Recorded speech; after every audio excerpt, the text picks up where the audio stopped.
Hello everyone, मी आहे वर्षा आणि आज मी तुम्हाला दाखवणार आहे मी माझा फेस रेझर कसं करते. तुम्ही जर जवळून बघत असाल तर माझे आयब्रोज बघा किती वाढलेले आहेत, साईड ब्लॉक्स पण आहेत, अप्पर लिप्स पण आहे. दाखवते कसं. मी आधी माझे हेअर टाय केलेले आहेत वरती. जेव्हा मी फेस रेझर करणार तेव्हा ते असे पुढेही सारखे येत राहणार. त्यामुळे माझा हेअरबँड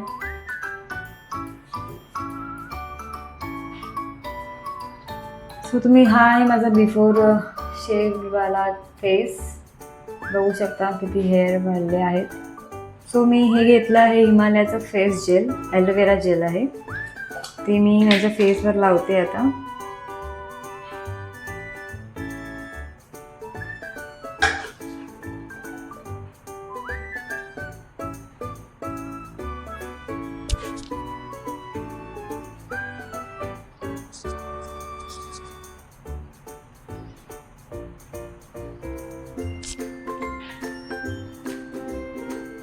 आणि स्किन थोडी स्मूथ होते. ड्राय जी असते आपली स्किन त्याच्याने थोडी नाम होते, म्हणजे केस चांगले निघतात आणि कट वगैरे होत नाही. म्हणून ॲलोवेरा जेल लावणं खूप इम्पॉर्टंट आहे. माझ्याकडे हे fresh Bombay beauty face razor आहे.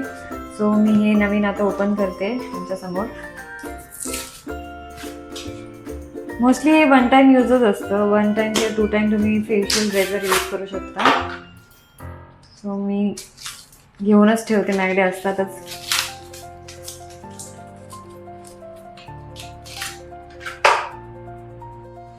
हे वाला आहे रेझर. ह्याचे हे बघा जवळून तुम्हाला दिसत आहे. अशी शेविंगसाठी हे चांगलं आहे फेसला. तर आपण स्टार्ट करूया. सर्वात आधी मी अशी स्किन पकडते. इथे थोडी स्लिपरी होतात, तर तुम्ही थोडंसं पुसू शकता. मी इथे असं पकडलं आहे आणि स्किनला पकडूनच तुम्हाला फेशियल रेझर करायचं आहे.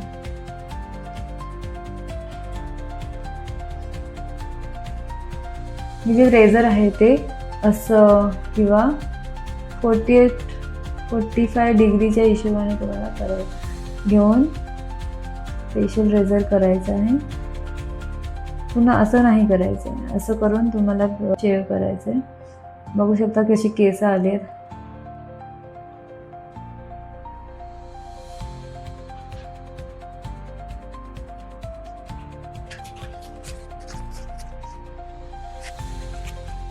तुम्ही डिफरन्स बघू शकता या स्किनमध्ये आणि या स्किनमध्ये. पुन्हा वरून काढते मी. स्किनला नेहमी टाईट पकडूनच फेस रेझर करायचं आहे.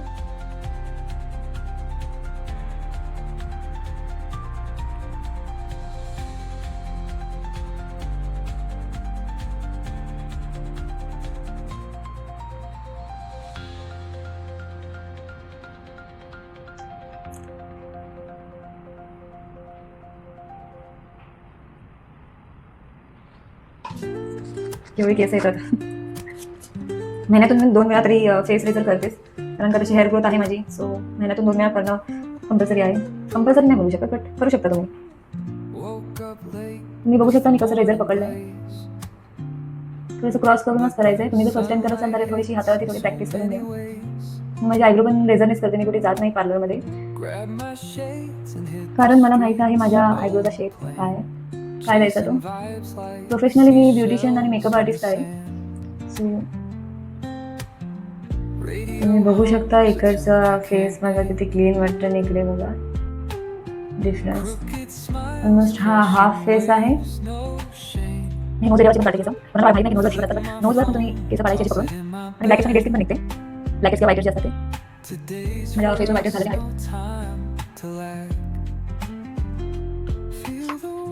बघू शकता किती केस आले. मी आता आयब्रो करणार आहे. मी आयब्रो करताना स्किनला पकडून अपोजिट डायरेक्शन आयब्रोज करते.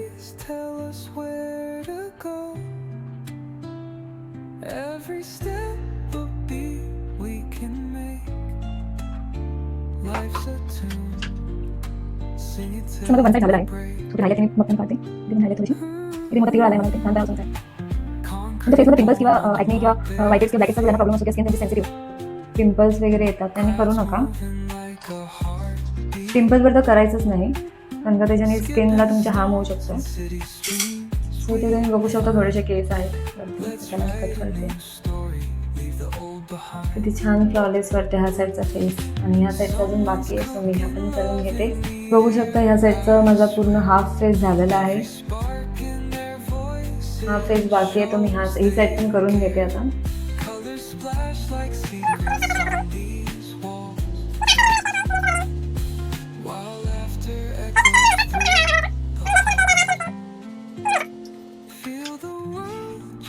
थोडंसं ॲलोवेरा जेल लावते, कारण थोडं सुकलं आहे या साईडचं.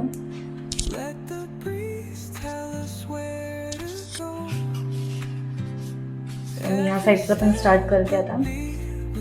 लोकांना असं वाटतं की तुम्ही जर फेस रेझर केलं तर ते जाडी केस येतील, म्हणजे तुमची हेअर ग्रोथ आहे फेसची ती जाडे किंवा लांब, पण असं काही नसतं. जे तुमची हेअर ग्रोथ आहे जेवढी असते तेवढीच येते. त्यामुळे तुम्ही महिन्यातून 2 वेळा किंवा 1 वेळा करू शकता. सो मी आता स्टार्ट करते लसी साईड एकदम असं, म्हणजे असं वापरून असं वापरते बघा असं, आणि स्टार्ट करते.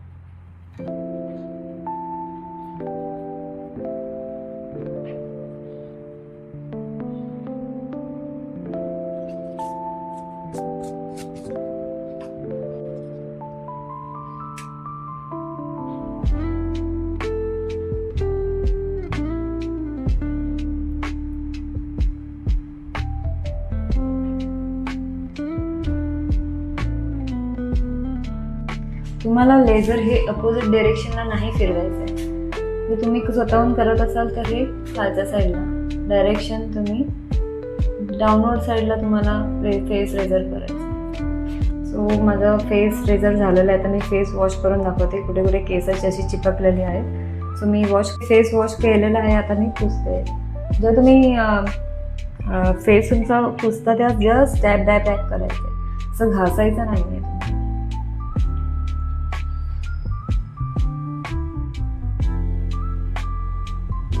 सो तुम्हाला आता माहीतच पडलं असेल की माझा फेस आता किती छान दिसतं आहे. फ्लॉलेस स्किन पण बघू शकता, आणि कुठेही कट वगैरे तुम्हाला दिसत नसेल, नाहीच आहे. बघू शकता तुम्ही माझी अपर लिप्स. सो कसं वाटतंय माझा फेस मला सांगा. मी आता हे आईस पॅक आहे ते माझ्या फेसला लावते, कारण का जर थोडंसं जळजळ असं वाटत असेल किंवा तुमचे जे पोर असे ओपन होतात जेव्हा रेझर केल्याच्या नंतर, सो मी थोडंसं आईस लावते माझ्या फेसला.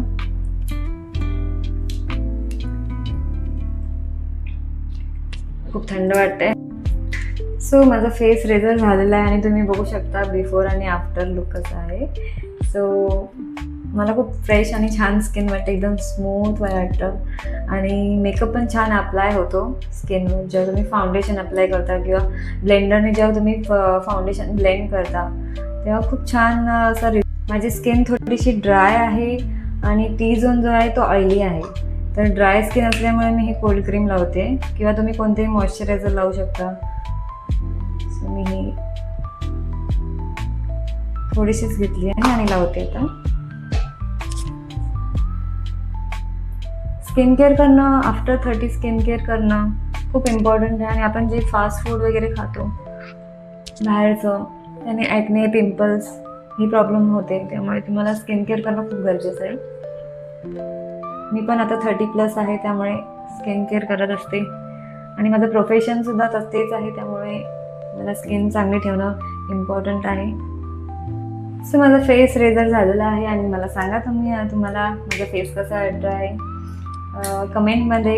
आणि काही तुम्हाला टिप्स वगैरे, हा व्हिडिओ हेल्पफुल राहिला असेल तर मला कमेंटमध्ये नक्की थम्सअप किंवा काही कमेंट करू शकता. मला खूप आवडेल, आणि ही व्हिडिओ मी बनवते, मला खूप मोटिवेट फील होईल जर तुम्ही मला कमेंट कराल किंवा शेअर कराल किंवा लाईक कराल. तर थँक्यू सो मच. असेच मी व्हिडिओ अजून बनवणार आहे. सो माझा फेस रेझर झालेला आहे, आणि मला नक्की सांगा कसा वाटतं माझा फेस. आणि तुम्हाला हा व्हिडिओला आवडला असेल तर लाईक करा, शेअर करा, सबस्क्राईब करा, आणि यूट्यूब चॅनलचा जो बेल आयकॉन आहे त्याला क्लिक करा, जेणेकरून मी नेक्स्ट व्हिडिओ जसे बनवत राहीन तसे तुमच्यापर्यंत पोहोचत राहतील. सपोर्ट करा.